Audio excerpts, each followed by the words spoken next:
ఈ మధ్యన ఫుడ్ విషయంలో నాకు పిల్లలకి గొడవలు జరిగిపోతున్నాయి అనమాట. నేను ఎంతో కష్టపడి మంతెల సత్యనారాయణ గారి ఆరోగ్య సూత్రాలన్నీ విని ఆకులు దుంపలు ఏవి మంచివైతే అవి పెడుతుంటే మా వాళ్ళేమో గరికపట్టి గారి ప్రవచనాలు వింటున్నారంట. ఎప్పుడు ఎలా ఉంటుందో తెలియదు కాబట్టి నచ్చినట్టు తినాలి, నచ్చినట్టు ఉండాలనేసి ఇంకా మా వాళ్ళకి నాకు ఒక డీల్ అయిపోయింది అనమాట. ఇప్పుడు ఇంకా రోజు అయితే క్యారెట్ బీట్రూట్ తినాం మేము. వారానికి ఒకసారి బీట్రూట్, ఒకరోజు క్యారెట్, ఒకరోజు కీర, ఒకరోజు ఆకుకూరలు అలా తింటామని అన్నారనమాట.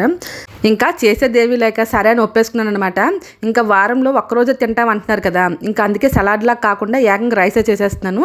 దానికోసం అనేసి ఇంకా బీట్రూట్ అయితే ఇలా నీట్గా కట్ చేసేసుకొని దానికైతే ఇలా తాలింపు వేసేసుకుంటున్నాను అనమాట. శనగపప్పు, మినపప్పు, ఆవాలు, జీలకర్ర వేసి కొన్ని ఉల్లిపాయలు, ఎండుమిరపకాయలు, వెల్లుల్లిపాయలు, కరివేపాకు వేసుకొని పోపు బాగా ఫ్రై చేసేసుకోవాలి. ఇంకా పోపు ఫ్రై అయ్యేలోపు ఒకవైపు రైస్, మరొక వైపు అయితే అల్లం రసం మరగబెడుతున్నాను. పోపు అయితే బాగా ఫ్రై అయిపోయింది కదా, ఇప్పుడైతే బీట్రూట్ ముక్కలు వేసేసి కొంచెం ఉప్పు పసుపు వేసేసి బాగా కలిపేసి మూత పెట్టి దగ్గర మగ్గించామనుకోండి టేస్ట్ చాలా బాగుంటుంది.